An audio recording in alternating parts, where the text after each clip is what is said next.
what is the impact of Australian novel in our literary academia? We shall be seeing in these classes in my upcoming classes and today as well. So, dear learners, let us start today. Now, mm,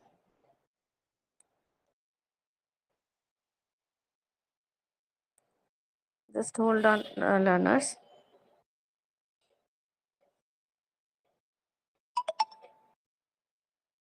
Yeah. Now, when we are talking about the domain of Australia, so you can see that you know there have been many uh, colonizers from time to time uh, in the history of Australian literature, in the history of Australia, who have been coming and exploring and colonizing Australia. Okay, so we shall be seeing this today. Now, mm,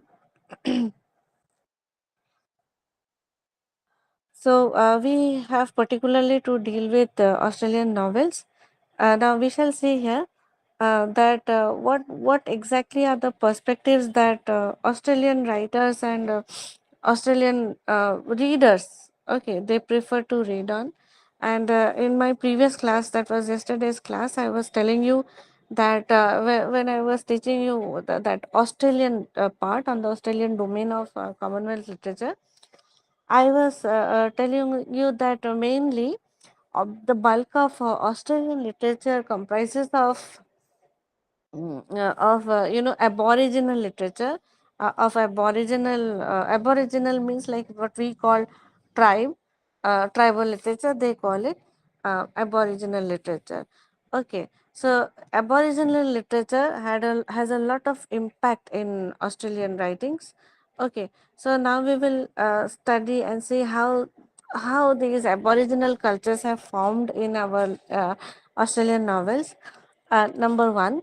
Secondly, we see that Australia is also a post-colonial country, which means Australia was also once dominated by and ruled by Britain. Okay, so we will also see that how these Australian novels have the impact of British imperialism. We shall see that. Okay, and we will see what is the exact tempo and exact characteristics of Australian novel that also is coming to follow in our coming lines. Okay, now learners, you must also know that like our country, Australia is also rich with lot of literary writings.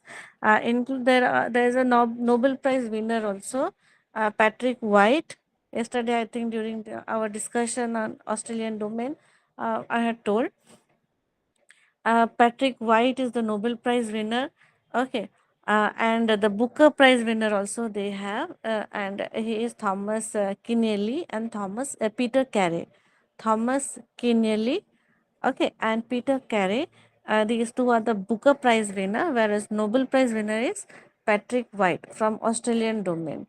Okay, and then last class I was also telling you not only the aboriginal culture of Australia, but also we were discussing a bit of feminist writing, women's writing in Australian domain. And today we are going to see and through a little bit on the novels belonging to women in Australia, that we'll see. Okay, so while going through all this line, you shall see not only the predominance of aboriginal writings, but you will understand what is the typical cultural practices of Australian people. Okay, and then yesterday also I was telling you that there were many numerous migrants in Australia. That also we shall see how different migrants, different settlers, they settled in Australia. As a result, Australia became a multicultural country. Okay, and through different novels, you are going to read, you're going to understand along with me all these characteristic features of Australia and Australian novels. Okay, now moving on, we will first see the rise and the, how, what actually Australian novel comprises of, that we are going to see. Okay, what is the initial days, or how did the, inception of Australian novels took place in Australian literature? That first I'll tell you. Okay, so you see that. Like many other, literature you are reading from many countries, and many nationalistic domains you have been doing. All right, students. So, when you see Australia, when you study Australia particularly, like many other literatures in Australian writings also, you will see that there are certain typical social and cultural contexts in their novels. Okay, and their novel writing emerged during the early 19th century. Okay. In the early 19th century, their novel writing was introduced. Okay. And, then gradually their novel writing, Australian novel writing developed. Um, and, it flourished in the contemporary times. But the initial day of writing, the inception of Australian writing of novel in English took place from early 19th century. This you must remember. Um, here we shall see that that in these novels, and especially when we see on the aboriginal Australian novels. Okay, what are the socio-cultural insights and socio-cultural context in these novels, we are going to see. Okay, and how this aboriginal novel became a very important part of our Australian novels. Okay, so you can see a huge impact of aboriginal identities became an important aspect, an important dimension of Australian novels. Okay, now, so we see that just like our country, Australia is also a very ancient country, ancient continent rather. Okay, and if you see the one third, the first third part, or you can say the first quarter of 21st century, you will see. Then similarly, like our country, Australian continent also faced a lot of modernization. Okay, and you see that they got a lot of industrial development, a lot that started mainly from the first first half, first quarter of 21st century. Okay, and also this you must remember, keep in mind that Australia is one of the largest immigrant countries of the world. Okay, lots of migrants have settled there in Australia. Okay, and in and they have both mixed kind of parliamentary system, British and American parliamentary and constitutional systems they have. Okay, and their, their society is broadly divided into three part. That is, first is the indigenous part. Indigenous means aboriginal, or what we call the tribal part. Then the second comes to the settlers, those who have migrated and those who have settled there. And the third broad division of their society is their multicultural past. Okay, so their past, their ancient history has got a lot of multicultural milieu.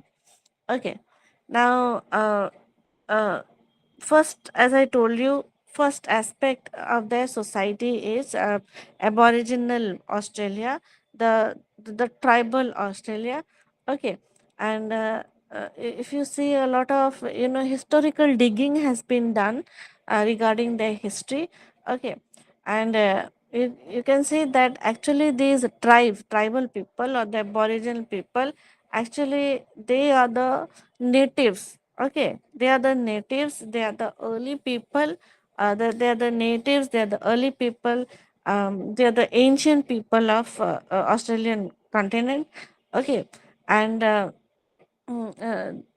are the, you can say that they are the natives. Like we have our natives, we say as the Dravidians are our natives of our land. Okay.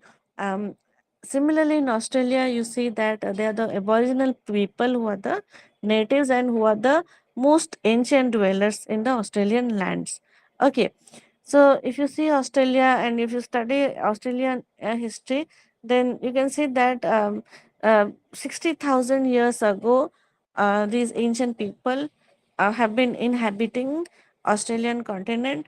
Okay, and Australia was actually discovered by many travelers who passed through the waters of that land, and those who were exploring, and they were trying to colonize different regions. So these people were the one who explored Australia as well. Okay, and these travelers and these settlers, or you can say these colonizers, they also had a lot of contribution in the development of the ecosystem that we have today, because of their explorations, because of their shifting from one place to another. Our system, whole ecosystem got evolved. Okay, and also the ecosystem of Australia also got evolved, mainly with the help of these explorers and the invaders who came to that land. Okay, so if you see the history of Australia, it is very interesting. Okay, and very recently we have been finding many interesting facts about Australian settlements. Okay, so if you say that, Europeans were the early settlers, okay, then you are wrong. There have been many settlements, there have been many migrations going on in Australia. Okay, and uh, whereas this European, or typically this British, British travelers, they came to Australian land quite late in 18th century. Okay, whereas the whole Europeans have been thinking about Australia as a land, but their settlement started in 18th century only, which is quite late. Earlier they had just imagined Australia as a land, as a landscape. Okay, but settlement was usually in 18th century, and these explorers, actually learners, they selected a site in Australia, and they eventually planned that they could settle there. They could have some colonization, or you may call it, in other words, some kind of business, exportations, imports they can have to their countries. Okay, and then Australia was explored, and the initial exploration of British Empire was towards the Western Australia. Okay, so this they Western Australia was quite a free colony at that time. Okay, and then they tried to spread towards South Australia. Okay, and then you can see that places like Queensland, Victoria, they came into existence. Okay, so these names were been given by the British explorers like Queensland and Victoria. Okay, so if you see in very early 20th century, around 1901, okay, Australia became federation and they had Commonwealth Parliament. All right. So in 1901, early 20th century, they had their own federation. Okay, and they had their own Commonwealth Parliament. Means they got themselves freed from British Empire. Okay. And if you see after that, gradually, or you can say in 1940s, a lot of immigrant influx started taking place. Lot of immigrants came to their lands from different parts of the globe, from different nations they came, from different communities they came, and they settled in Australia. And this settlement started in 1940s. This was not colonization, this was a kind of settlement. People came and settled there. Okay, so after 1940s, 19 till around 1945, 1950, lots of settlement took place in Australia, in the Australian lands. Okay, so if you see Aboriginal novels, if you read, okay, you can find certain things about the history of the continent. Okay, these Aboriginal novels, they talk a lot, they discuss a lot about the past 200 years, okay, in the course of their history. And mainly these are written by the Aboriginal people, and they talk about how the past 200 years, okay, the last 200 years, means since 19 sorry 1788, means the time British came to their land till present, how their marginal literature is taking a form in the land. Okay, marginal literature, when Aboriginal people are saying, tribal people are saying how they are being marginalized, okay, and how they are being humiliated, how they are put to the periphery of the society. These Aboriginal are, they are expressing their hardcore domination and suppression, not only by the British but also by their own people because of their Aboriginal identities. Okay, so they talk a lot about, if you read the novels, you will see that these Australian Aboriginal tribes, they are talking about how, how devastating their experiences have been as Aboriginal people, where, their lands were taken away, violence and racism was also uh, imposed upon them. Okay, so really they talk about this general issue of racism and how their land were forcefully taken away by them, uh, despite the fact that they are the natives of the land, they are the ones who are the most primitive people on that land, but how cruelly they are being treated from the past last 200 years. Okay, so when you read their novels, these issues come to be highlighted in different parts of different novels. Okay, um, so you can see that this politics usually goes on everywhere. That is the mainstream versus the people who are in the periphery. The same story you will find here in Australian literature as well. Okay, and then when the settler communities came into being, okay, the settlers who came, they were from Europe on one side, and you will see the Aboriginal people of Australia on the other side. Then you will see, you will find multiple perspectives how this settler versus Aboriginal politics goes on in Australian land. That also you can see in various parts of Australian novel, especially written by the Aboriginal people. Okay, and then moving on, um, now this politics of ownership of land, who owns this land, has been continuing in the domain of Australian Aboriginal writings. Okay, and this land ownership is usually the tension is between the Aboriginal people on the other side and the settlers on the other side. Okay, uh, because you will see that as Aboriginal people, they are the natives, as I am telling you. They are the natives. They're the early people, earliest people in the land of Australia. You will find that Aboriginal people have got a lot of bondedness. Okay, lot of fascination, lots of rootedness they have towards their country, towards their land. Okay, they are very much rooted to their place. Okay, they have strong bonding towards their land. Okay, and when you read their novels, you will see how their identity, how the land forms a part of their identity, their land forms a part of the identity, that you will find in many of their novels. Okay, so you can see that actually Aboriginal people, they are very much nationalistic. They love their country. Okay, they have a lot of care for their country, and they find that loving and caring for their country is the basic basic duty of those natives of the land. Okay, and for them their land is a kind of a part of their existence. Okay, so they are very much attached to the land, to their geographical features. Okay, and they are very much aware of the law of their existence, because they are the ones who are the real people of Australia.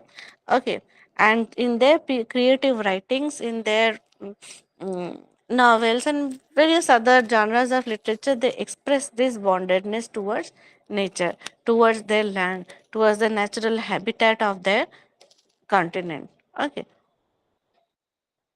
so this comprises of their Australian identity. Okay, so Australian identity means their connection, their rootedness with their country. Okay, um, so this deep rootedness, this deep connection with the with one's land, you will not find as much as in settler communities, okay, that you saw in aboriginal countries. Okay, so Australian national identity, if you consider, it is a very complex word. Okay, because for many Australian people, many Australian inmates, their national identity was just like the British national identity. The British came and they had a lot of nationalistic feeling towards Britain. So similarly, there were many Australian people who had similar relationship with their own land, with Australian land, and they could do anything in order to protect their land from anyone who came to colonize them as well as their land. Okay, now we are seeing what exactly comprises of the literature of Australia. So as I told you that Aboriginal people, um, have a lot of impact in their writing. Okay, but initially you see that when English was not introduced to them, so they did not have anything in English.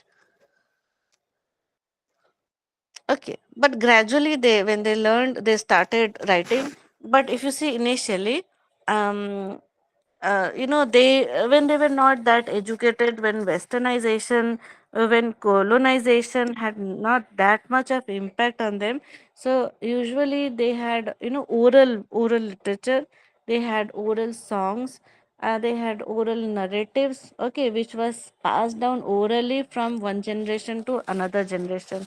Okay, and this information related to their literature was stored in the heart of those people, who and they transmitted from one generation to another, as the generation passed.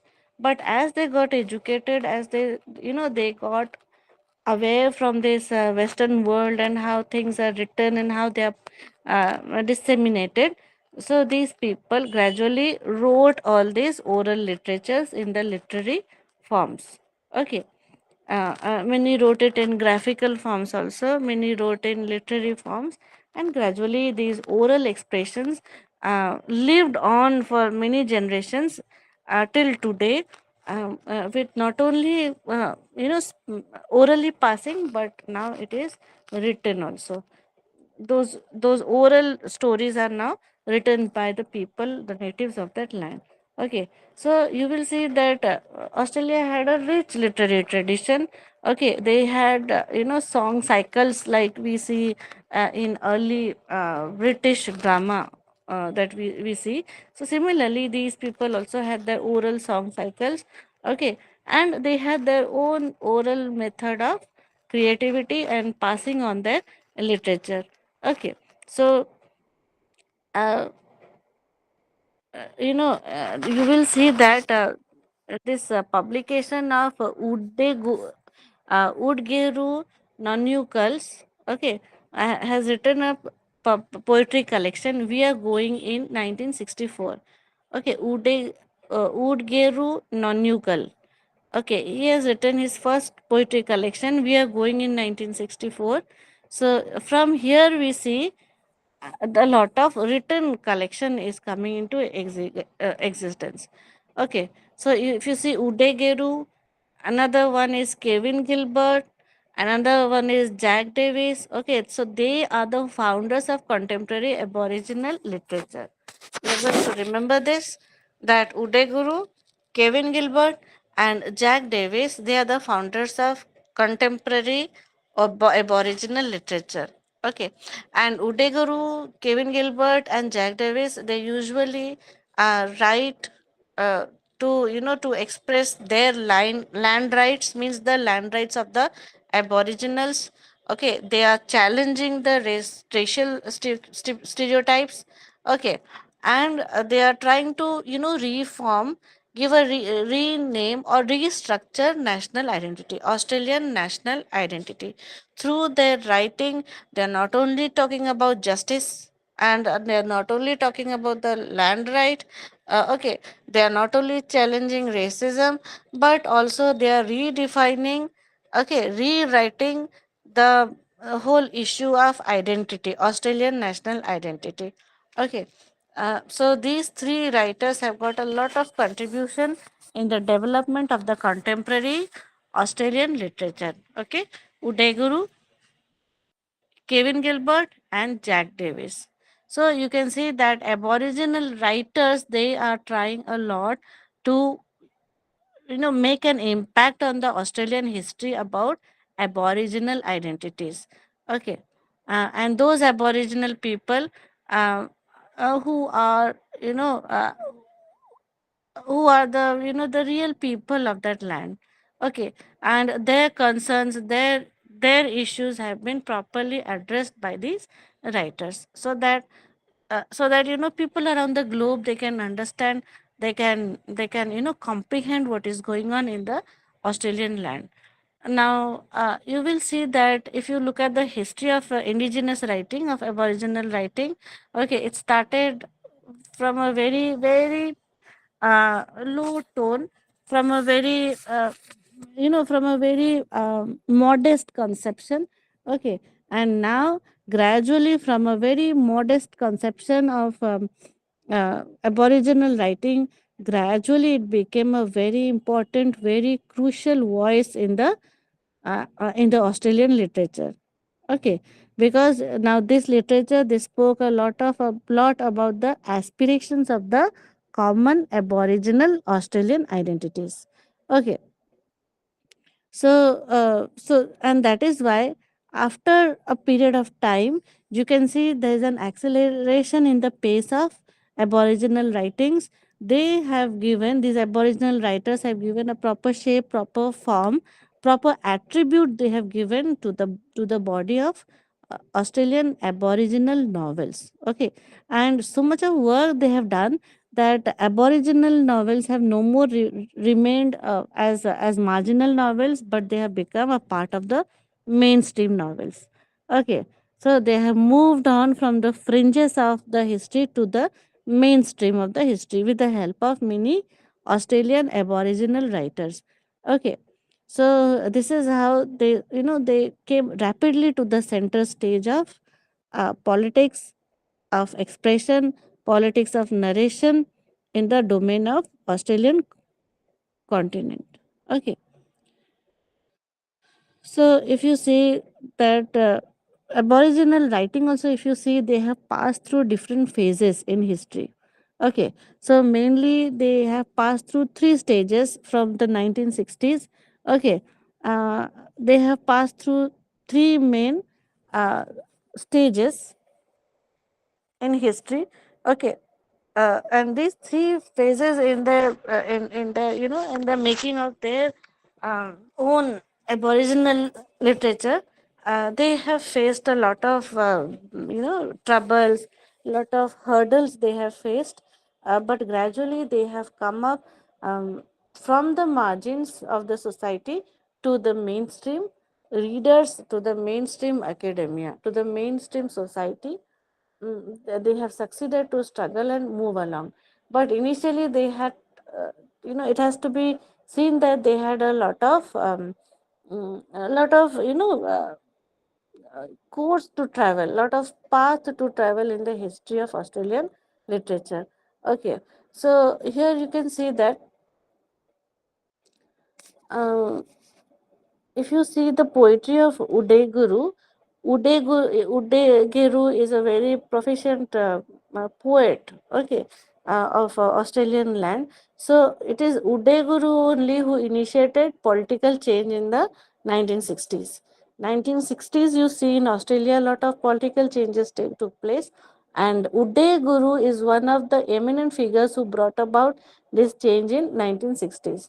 Okay, and then with the help of other writers like Kevin Gilbert and Jack Davis, uh, first wave of contemporary Aboriginal writing took place. Okay, Udayaguru along with Kevin Gilbert and Jack Davis formed the first wave of contemporary Australian Aboriginal writing. Okay, and it had a lot of political issues. Their writings had a lot of political issues, okay, that talked about justice, that talked about freedom, that talked about land, that talked about the land rights. Okay, then this was the first stage.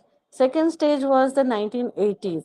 Okay, now, in the second phase, Aboriginal writers they mainly thought that revising the past, okay, bringing back the past to the present will be important work, okay, so that people must know how the past has helped in the building up of the Aboriginal identities.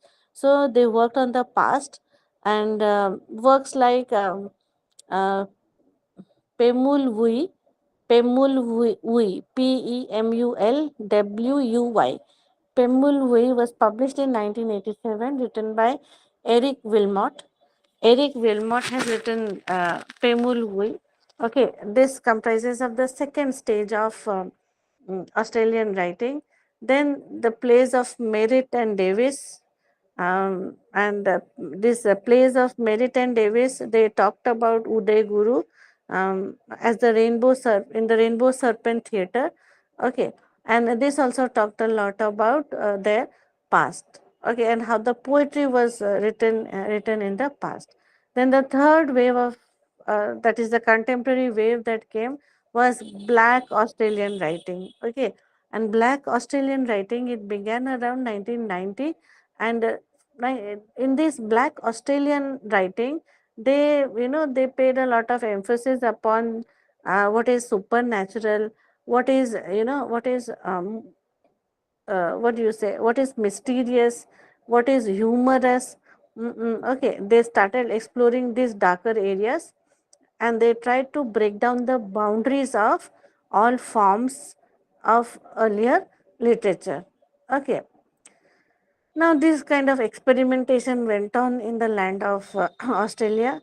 Okay, amid such diverse culture in their land, but it never ever lost hope from being assertive.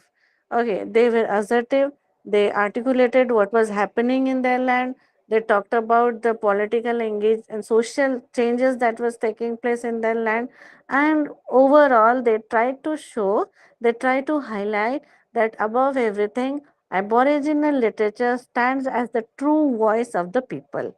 They tried to focus on this issue of Aboriginal writing. Okay, now, when did English writing started? That we will see. Uh, how did English came into the scene, that we are going to see. Now, if you talk about the use of English by Australian writers, then you will see that it began from the earliest settlers. Okay, who arrived, as I was discussing, in the first batch when they arrived. So, in English writing started from then onwards. Okay, so many of them wrote in English. They wrote about their travel experiences, they wrote about their experiences in this new land. Okay, and these early people who came here, they write letters back to England. What were their experiences here in the early Australian land? So this was the first early writings in English that came from the land of Australia. Okay, and gradually you say English settled in Australia as well. Okay, and Australia became the new area, the new world for the English. Okay, So they gradually colonized and they spread English just like our country. So the early settlers of the early settlers, those who arrived in Australia, they were actually British people. Okay, and they were bound to have the imperial center here in Australia. Okay, and they imposed their language in that land as well. Okay, and their colonial world had to be expressed in English, so they spread English in their land, and then gradually English started spreading in Australia.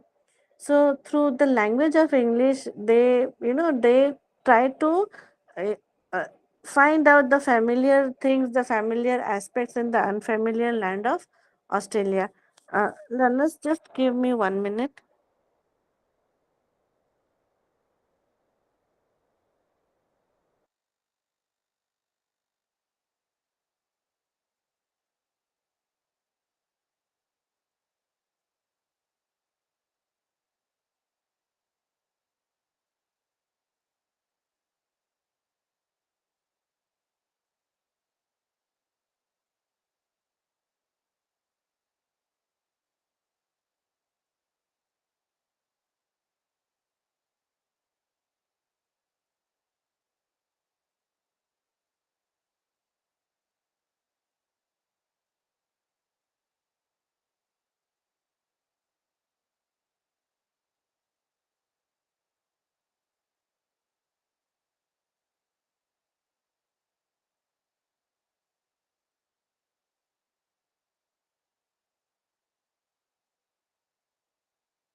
Yeah.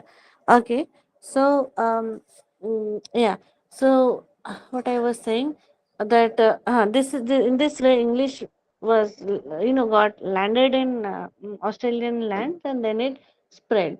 Okay, and through the imperial power, when British wanted to know things, when they needed to interact, with the local people of Australia, so they started spreading English in their land, and then gradually it started spreading. Many settlers also came to their land, and then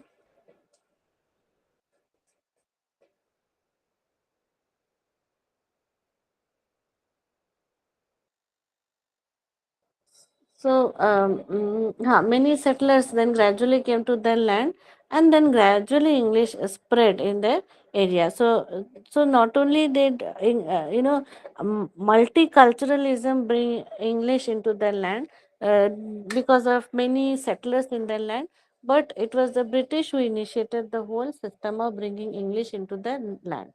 Now, if we talk about the novels, then you'll see that the first novel which was written and published in Australia was Henry Savory's. Okay, Henry Savory's Quintus Servington, a tale founded upon incidents of real occurrence. So this was published in 1831. Okay, so you can see early 19th century we saw the dawn of English novels in the Australian lands. Okay, and the first novel was written by Henry Savy.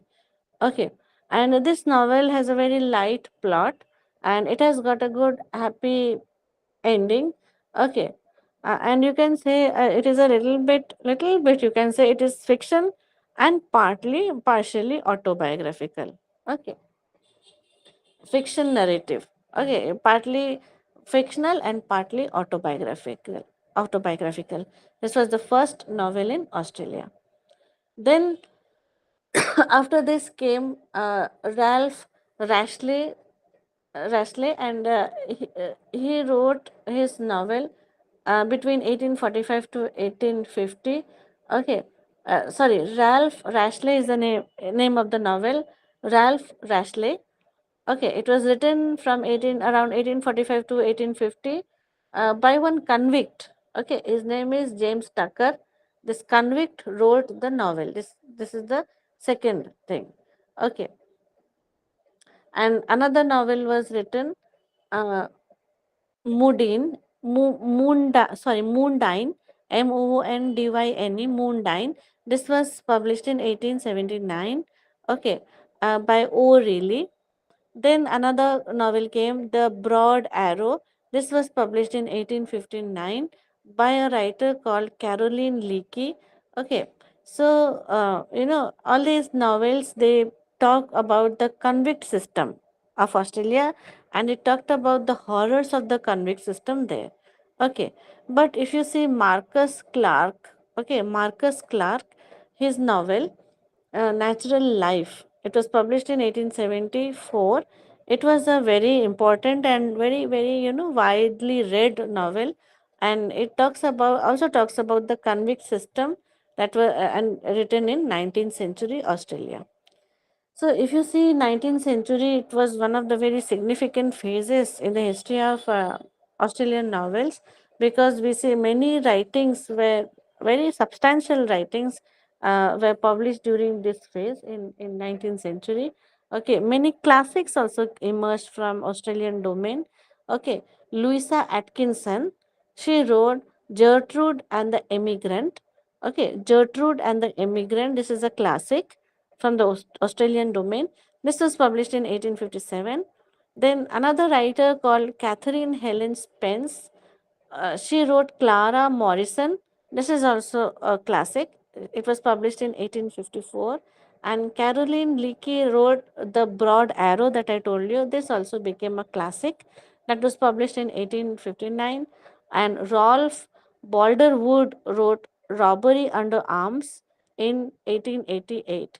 So, we are going to discuss many of these novels in our coming classes, and we will see how they are very significant, how they are very important as far as Australian novels are concerned.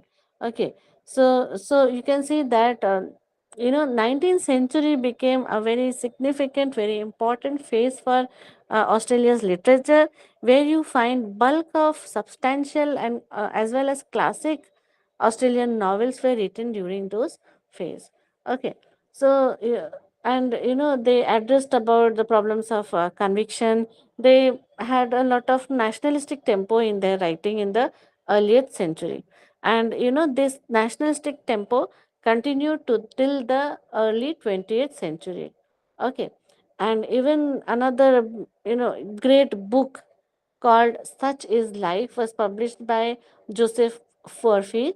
Okay, this is also one of very standard books in Australian novels. Okay, so these were the writers who came, and there are many other novels which followed one after another, which became very substantial, and they became a milestone in itself. Okay, so, if you talk about novels from the Australian land, then you will see that the genre of novel writing was mainly dominated by Aboriginal writers. Okay, usually Aboriginal writers, they experimented with Aboriginal fictions. Okay, and they talked about the problematic existence of Aboriginal tribes. Okay, and these learners, these Aboriginal novels were so powerful that you cannot compare the genre of novel writing, and that too from the Aboriginal side, with the Western world. Okay, with the Western world of particularly British writing, this Aboriginal Australian writing has no comparison. It was beyond all comparison. It was so so much stuffed with perspectives. It was so much rich with Australian fragrance that it had no comparison at all with any genre of novel writing in the whole of Britain. Okay, so this Aboriginal writing became one of the masterpieces of Australian Aboriginal writers in the genre of novel writing. Okay, now moving on.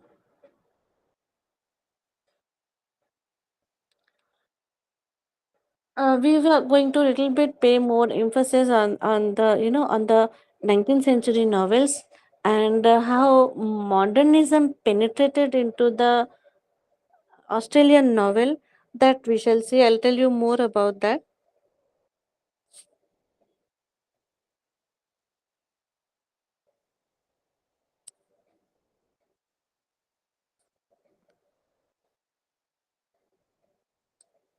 Because in 19th century, when we see modernism all around the globe, how Australia took that modernism, that is very important in the 19th century literature of Australia. Okay, so if you see Australia and the colonies that were formed by the British in the Australian land, okay, then there are prominently six colonies. Okay, the first colony is Sydney, then Hobart, Melbourne, Brisbane, and Adelaide. Okay, Adelaide, and another is Perth, Perth. So these are the six colonies in Australia: Sydney, Hobart, Melbourne, Brisbane, Adelaide, and Perth.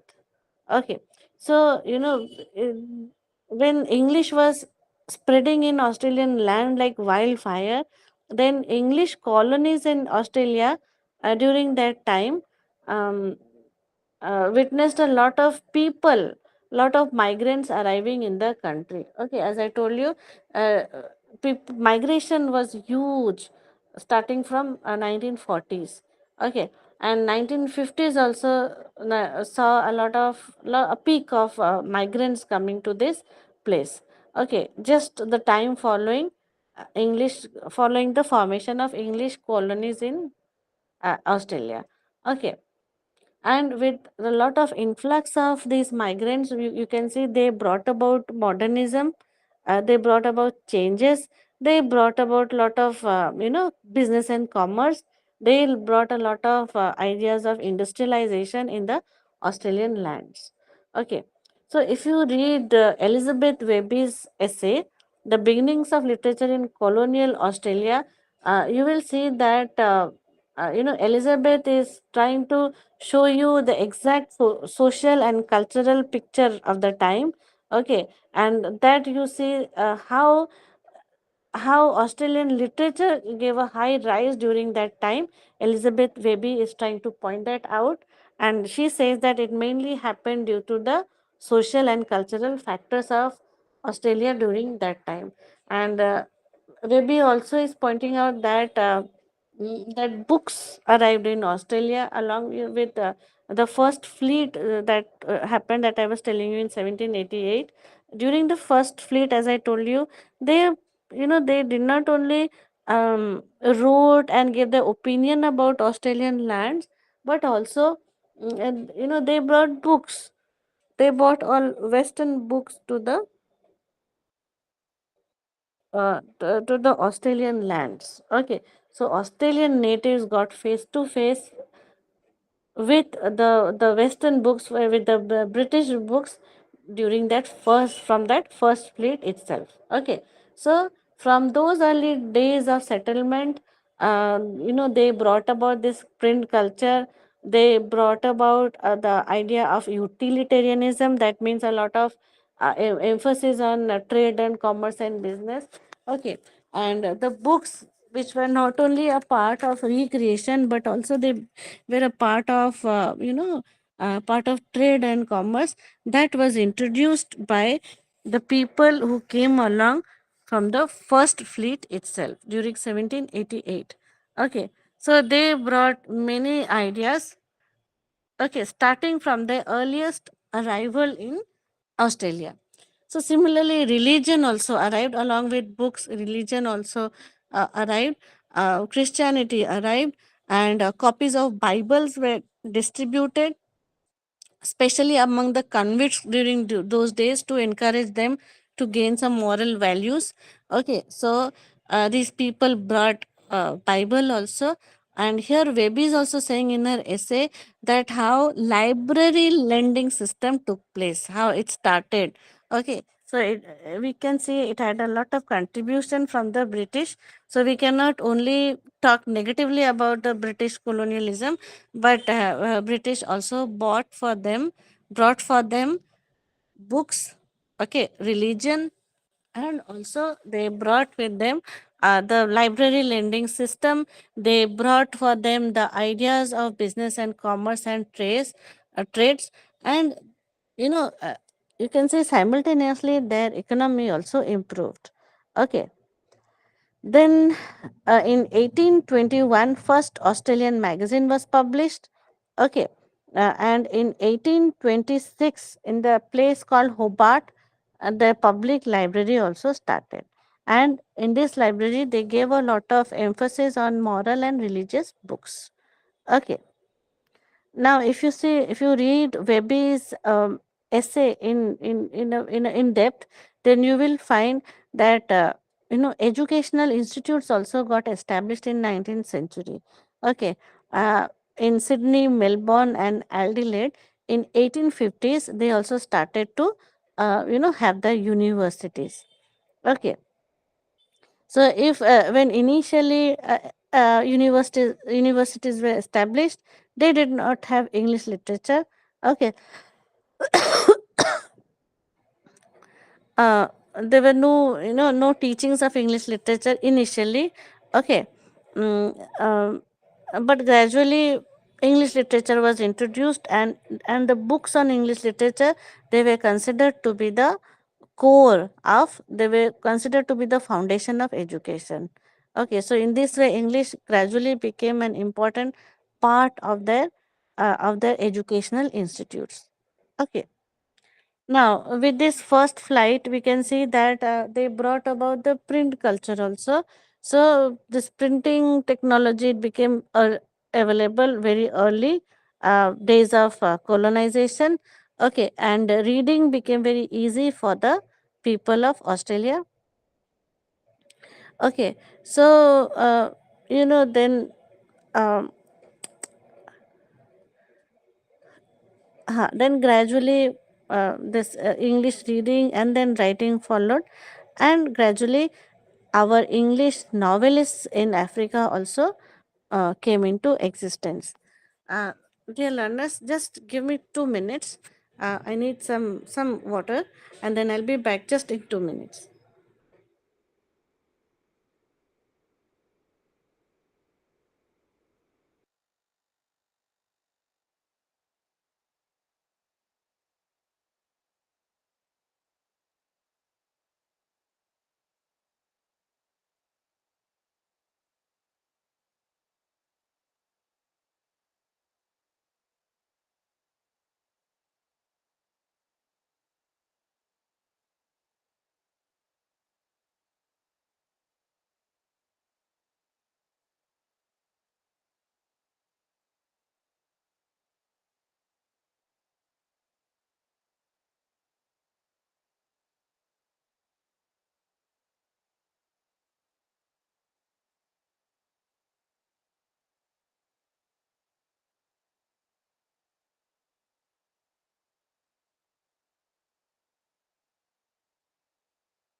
Okay, so yeah, I was discussing about how modernism and the influence of modernism came in the writing of Australian novels.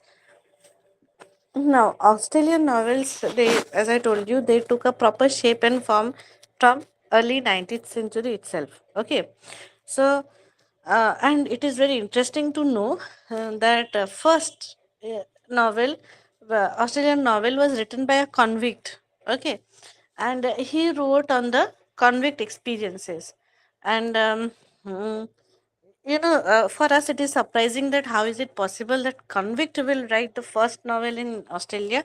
Surprising for us, but it was not surprising in the Australian domain. Okay, because Australian colonies, okay, Australian colonies which were formed, they had their initial days in the penal settlements only.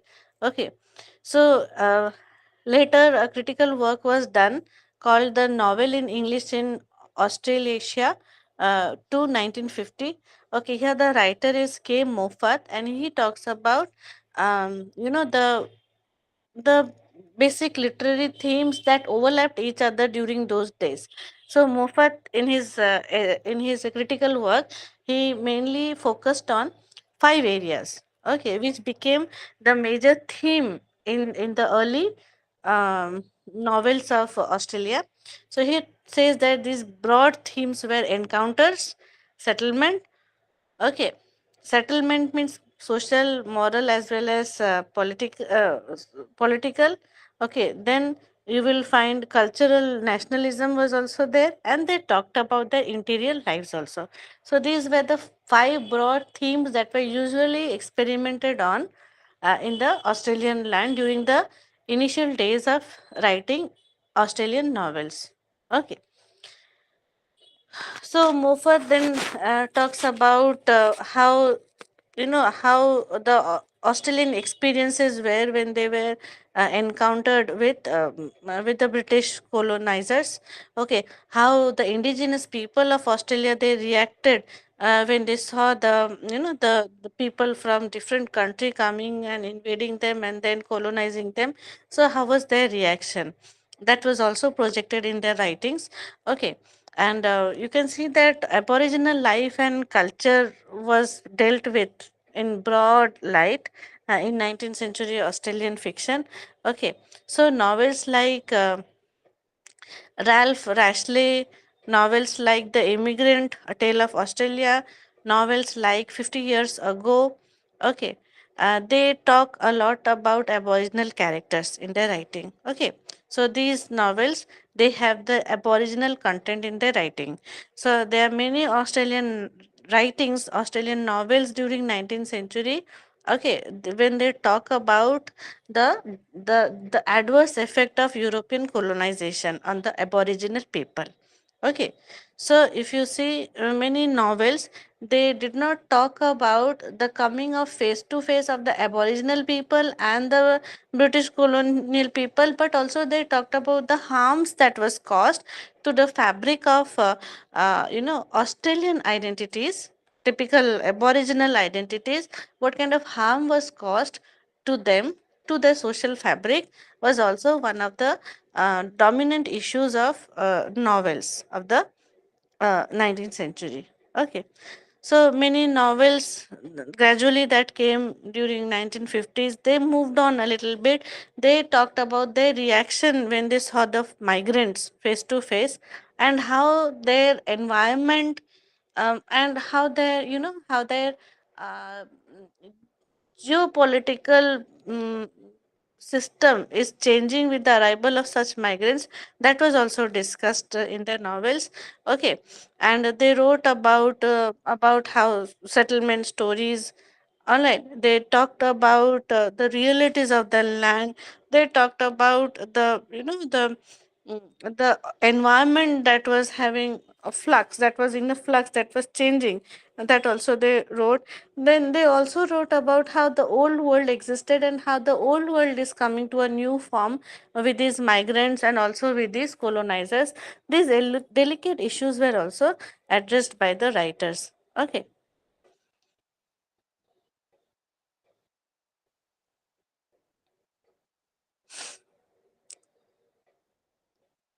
Now, if you see the convict novel of the time, you will find that it is one of the major types of novel. Okay, that also talked about settlement. Okay, this convict novel also talk about settlement. In the 19th century Australia, which was written, it was one of the major narratives. Okay, the settlement and migration was one of the major narratives in the novel, apart from the original encounter with the British and with the migrants.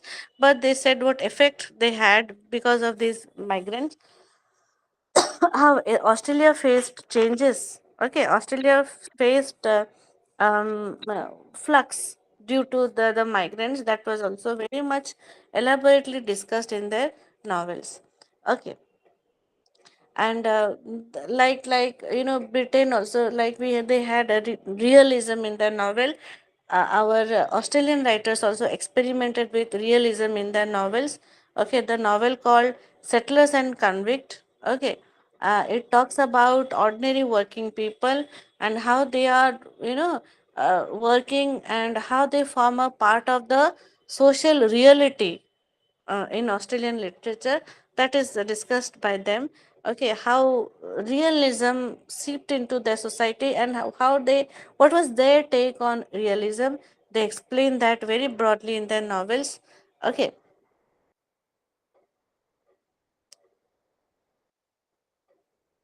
now, this writer is very important when Australian novel is considered. His name is Thomas Alexander Brown. Okay, so his pen name was Rolf Balderwood, pen name, or we call it pseudonym also. So, under the name of Rolf Balderwood, uh, Thomas Brown actually used to write. Okay, he was another very famous 19th century Australian writer. Okay, and why does he call himself Rolf Balderwood? Because he was inspired by Sir Walter Scott. Okay, and from Sir Walter Scott, he had inherited this name. Okay, because robbery under arms. Okay, Balderwood had written Robbery Under Arms. It became very popular, and it became one of the very famous works in Australia. And there you see that he had got a lot of influence and impact and inspiration from Sir Walter Scott, including the name of one of his characters. Okay, called Rolf Balderwood, that he takes from Walter Scott's character, and he names himself, gives himself a pseudonym of Rolf Balderwood. Okay, so Robbery Under Arms was published in 1888. It became very famous, and it tells the story of a character called Dick Marston. Okay, Dick Marston, that is the center character in his novel Robbery Under Arms. Okay, and this writing was, this Dick Marston was a bush ranger, and when this book was published, when this novel was published, critics praised him like anything. Okay, and Robbery Under Arms, it became one of the very famous Australian fiction. Okay, because it talked about one unlawful bush ranger. Okay, who was very dashing, who was very romantic, and who was the hero of the character. Okay, so and he was very down to earth, he was very loyal, he was very courageous. Okay, so Balderwood captures all the key attributes of a particular kind of Australian literary hero. Okay, he tries to say that overall this literary hero is a good hearted person. Okay, so Robbery Under Arms, it became one of the bestsellers. The central character was very much appreciated by the readers. Okay, and if you read the novel, you'll find it very interesting, very much gripping, very much exciting. Okay, and Balderwood, you will see here, is pioneering his writing style with the first person narrator. Okay, so mm, he wrote this for with the help of first person narration. After he wrote, another writer, Mark Twain, when he wrote the British writer Mark Twain, he wrote Huckleberry Finn. He also took this style of Balderwood in first person narrative with a very beautiful colloquial style. Okay, so this way, robbery under arms became one of the most eminent writings of Australian literature. Okay, so after this came a lot of writing from the domain of women's writing. Okay, so 19th century didn't only see men writing in the novels and expressing themselves, but women also were quite significantly writing during this phase. Okay, so women also wrote about their experiences. They wrote about the lives in this newly formed colonies. What kind of changes do they feel here? How they take this modernity, how they take this a lot of influx of migrants. So they record their experiences in their novels. Okay, so this actually, this writing started from women colonialists. Okay, because they had a lot of sense of energy. They had a lot of freedom in this colonial environment. When social expectations were more relaxed, in England, so their role in colonies, it remained defined in domestic terms. So women were usually in the domestic arena, okay, where they were quite distant from all these political changes taking place. Women had their own issue, domestic issue, and how they felt, in the domestic the domain. How did they feel when they encountered the early settlers is a very interesting part in the interesting perspective in their novels if you read them. Okay, so Elizabeth Webby, who wrote that essay, she talks about women. She says that women's writers, they had also a lot of contribution to 19th century Australian novel. Okay, until many years these women used to write.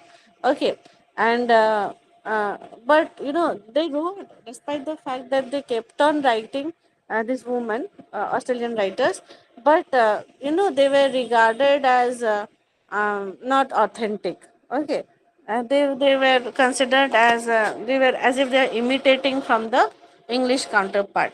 Okay, so although women wrote, but they were not taken into high regard initially. But uh, second novel that appeared of Anna Maria Bunn, second novel, not the first one. Second novel came into limelight. Okay, the name of the novel was The Guardian and it was published in 1838.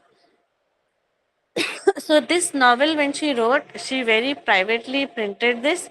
Okay, and she could not have courage to sell it because she was a woman. She might be criticized, because she was scared of all these issues of criticism. She did not dare to sell it.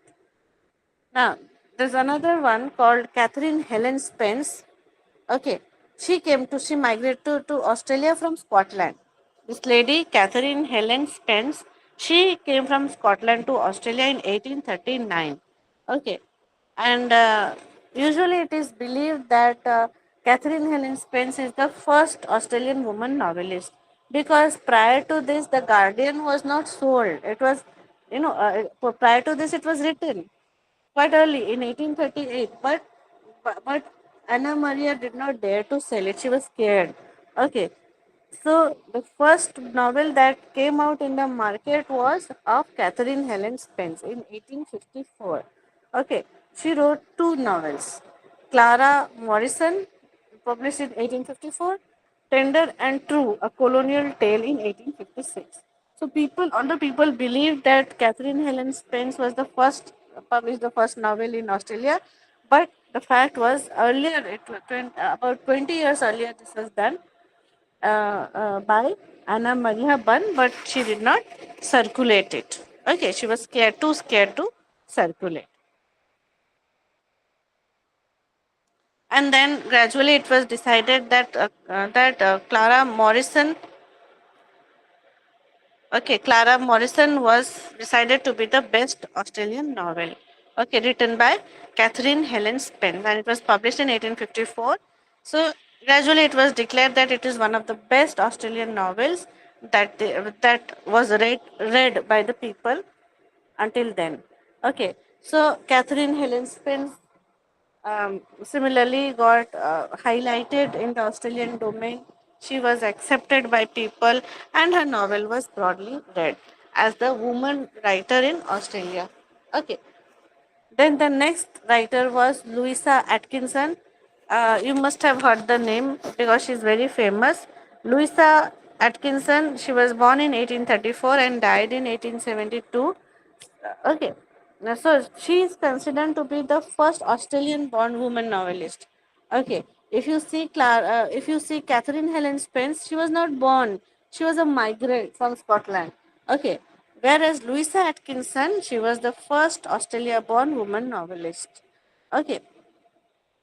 So, in her novel, Gertrude the Immigrant, A Tale of Colonial Life, in this novel, she gives a broad account of colonial life in her novel.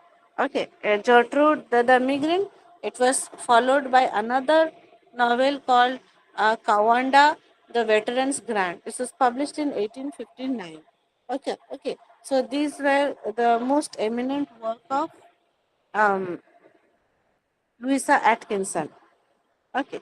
So next comes in this chronology, next female writer comes Caroline Leakey.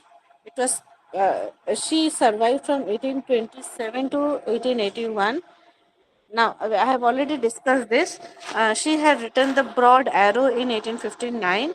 Okay, and she also had her pseudonym. She did not publish with her name Caroline Leakey. She also had a pen name, a pseudonym, and she named herself Oline Keys. Oline, Oline, Keys, Keese.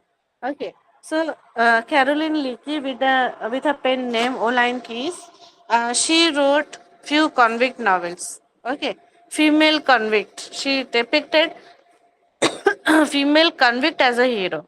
Okay, so this was one of her important perspectives of many novels when she talked about female convicts and how they are the heroes. Okay, and these novels were based on her experience, on her first-hand experience because she was of a convict settlement. Okay, so this Broad Arrow, this novel, recently many feminist scholars they are rereading it. Okay, and these feminists when they are rereading this Australian novel, they are finding this particular novel, the Broad Arrow. It has got a portrayal of really strong and passionate woman who was badly trapped in a patriarchal society. Okay, so presently the feminists are reading it in a newer light and they are saying that no, actually this protagonist in the novel the broad arrow is very heroic because she fights against all odds of the society, of the then society, and how she comes out strong is a major concern by the present feminist writers. Okay, they are putting it under scanner presently and they are finding it very interesting and very much contemporary in its context. Okay, so among many women novelists, those who wrote towards the end of 19th century, many wrote, but some important novelists that you should remember are um, Ada Cambridge, Jessie Couvreur, okay, Rosa Prade. So these are the three major women writers. So Ada Cambridge novel, A Marked Man. Okay, Ada Cambridge has written a novel called A Marked Man. It was published in 1890, and The Three Miss Kings. The Three Miss Kings. It was published in 1981. Okay, so these two novels of Ada Cambridge are very remarkable because it gives a realistic portrait of the society, of the then society, and she is very satirical in her uh, view of colonial society. She gives a satire on the colonial society. Okay, and you can see that she is very radical, and you can see her straight out about romantic love, she talks about marriage, she talks about parenting as well. Okay, so Ada Cambridge, in her novel A Marked Man, she uses romance, okay, as a form to question and as a form to, to give an ironical attack to the position of woman.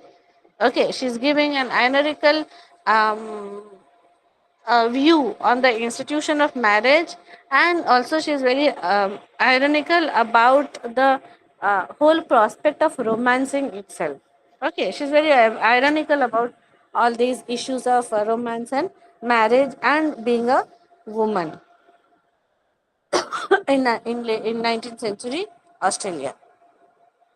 So there is another writer, Jessie Couvrer. Her pseudonym is Tasma, Tasma. Tasma. Tasma has written a novel called Uncle Piper of Piper's Hill. Okay, Uncle Piper of Piper's Hill. It was published in 1889. Okay, and this is also considered as one of Tasma's finest novels. Okay. Then she published another novel called In Her Earliest Youth. It was published in 1890. Another novel, A Fiery Ordeal, was published in 1897. So these were the three most eminent novels of Tasma. Okay. Now, Tasma actually, her perspective in the novel was very melodramatic. Okay, so through her melodramatic pursuit in her novels, she tried to explore contemporary sexual politics. What politics is involved in the sexual arena that she explored. Okay, there's another writer called Rosa Prade. She wrote Policy and Passion in 1881. Then Tasma again wrote another famous novel, The Penance of Portia James. It was published in 1891. An Australian Girl in 1890 was published by Catherine Martin. Now all these novels, they are raising a very eminent issue, very crucial issue of the position of women in colonial Australia. What are we, where do we stand in this colonial Australia? They are questioning this issue in their novels. Okay, and particularly they are talking about their marriages, that where do they stand as married women in colonial Australia. So continuously they are exploring this area. Okay, and if you see Prade, Prade is exploring little bit of magical practices in her novels, such as infinities. Okay, she questions this black magic and occult practices in the novel The Brother of the Shadow, that was published in 1886, and The Soul of Countess Adrian, published in 1891. So in these three novels, particularly Prade is talking about occult practices and black magic issues. Okay.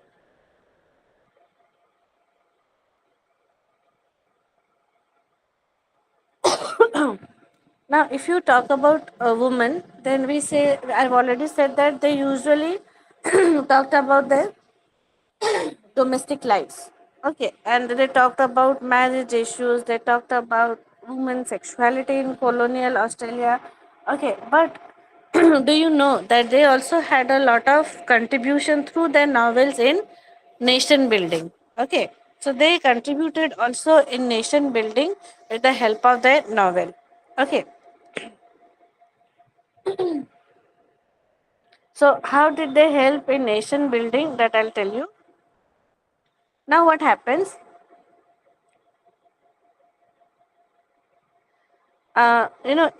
When we see Australian identity, that was in general. Okay, now when we are talking about women's identity in Australia, that also is of lot of emphasis.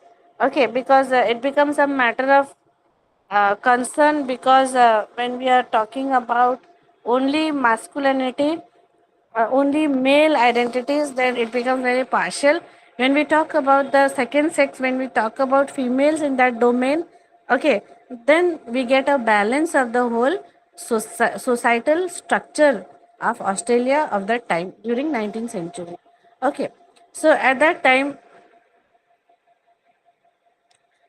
you know, usually that the most dominant community was male community. Okay, it is quite obvious. So you can see that the pattern of 19th century Australian society, when early during colonial rules, okay, it had given a backstage to women. When men came to the forefront, they discussed about how they felt with the encounters of new colonial influx. Women were given a backstage. Nobody was listening how women felt when Australia was explored, when Australia was colonized by the outsiders, by the British, okay, by the Western world, okay. So slowly, women also spoke. Okay, women were initially excluded, but slowly, when women started writing very substantially, then they also came to the limelight. People started understanding women's stand as well, but that was very late. Okay, when new political orders came into existence, new national identities were scanned. At that time, women came to the front. Otherwise, in the earlier days, were kept to the back seat. Okay, so women were excluded actually from public sphere. In Australia also, just like ours, women were left only to take care of the domestic issues. But gradually, women very slowly they came to the public sphere. Okay, they got involved in making of the new nation. Okay, they started addressing the issues of women's movement. And okay, and this was the first wave of feminism in Australia in the 19th century, when women said that no, we have to speak for ourselves. Okay, you cannot confine us just to the domestic spaces. We also have to have our voice. Okay, they struggled, women struggled, and they found out through the feminist wave, they found out their space in the society. They came out to the public. Okay, they addressed their issues. Okay, they in public tried to speak about their private issues. Okay, and they also created a common national consciousness which was very much specific to women. Okay, so when you see through their writing, when they talk about the 19th century colonial writing, then women also tried to write something sensible about their identities in this new environment. When British have encroached upon their lands, how do they feel? How do they take it? What are their reactions? They also started speaking about that very substantially. And then gradually their voices were also heard by the not only by the male counterpart but also by the British colonial domination. They also heard their voices, the voices of the woman. Then this was followed by immigrants. Okay, then immigrant women also started writing, and these were the immigrant women. They bridged the gap between Britain and Australia. Immigrant women, they started addressing some new issues typical to the immigrant experience, typical to the immigrant identity. Okay, and they talked about the nostalgia because they had left their land, they have come to this new land, how they are feeling it. Okay, how is the experience in this newfound land? They are writing very sensitively about their issues, about how they have missed their country and they have come to a new country in a hope of some kind of settlement. Okay, so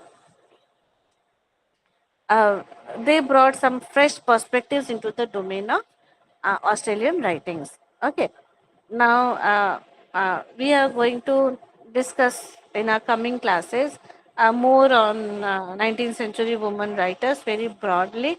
Okay, so we'll talk about Charlotte Barton. In tomorrow's class, we'll talk about Louisa Annie Meredith. We'll talk about Caroline Louisa Waring Atkinson, Ada Cambridge, Jessie Catherine Covrier, who we call Tasma. Then we'll discuss about Louisa Lawson, Rosa Campbell Praed we'll discuss. Okay, then Catherine Langlaw Parker and May Vivian. This will be tomorrow's special discussion on all these female writers, and broadly we'll discuss their novels and how they came into limelight, how they came to be read, in what perspectives are we reading these books, that we shall see and scan in our coming class, which is tomorrow. So I'll be offline for now. Tomorrow, when we get together, um, we'll continue and broadly we'll discuss on all these women's issues. Okay. Now, dear learners, are you listening? Did you hear whatever I said? Yes, ma'am. Okay. So here you see there are two major issues. One is aboriginal. Aboriginal means, in easy words, I can say what we call tribe. Okay, the tribe, the tribal people. Okay, because much of Australia's ethnicity is tribal, aboriginal, and then we came over to read about women, how they stand as different from other writings. Okay, how they are special, that we are doing. Tomorrow we'll continue with that very broadly. Please do join the class tomorrow exactly at 6 p.m. Okay, we shall continue. Okay, ma'am. Thank you. Okay, now I log off.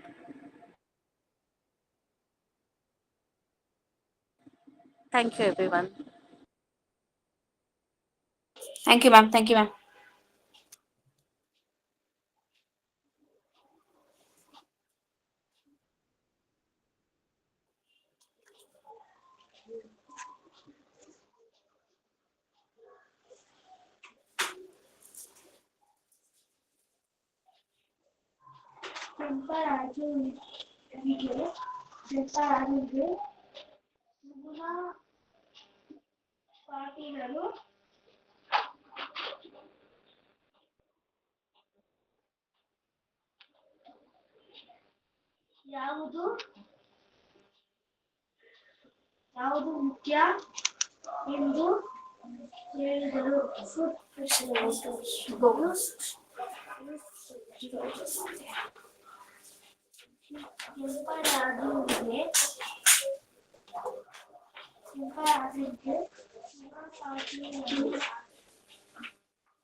Okay ಇವಾಗ ಆಯ್ತಪ್ಪ ನಿಂದು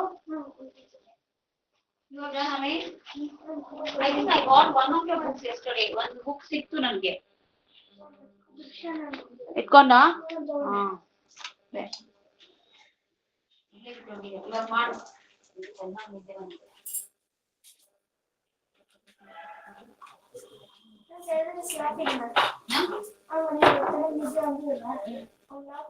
ಅವನು ಹೋಗಿದ್ದ ಮನೇಲಿ ಮನೆಗೆ ಹೋಗಿಲ್ಲ ನೀವು number 2 ಮಾಡ್ತೀನಿ ಅಂತ ನಾನು ಹೋಗ್ತೀನಿ ಮಾಡು ನಿನ್ ಕೆಲಸ ಮಾಡು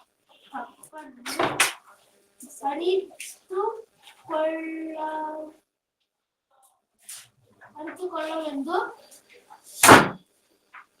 ವಾಕ್ಯ ಎಂದು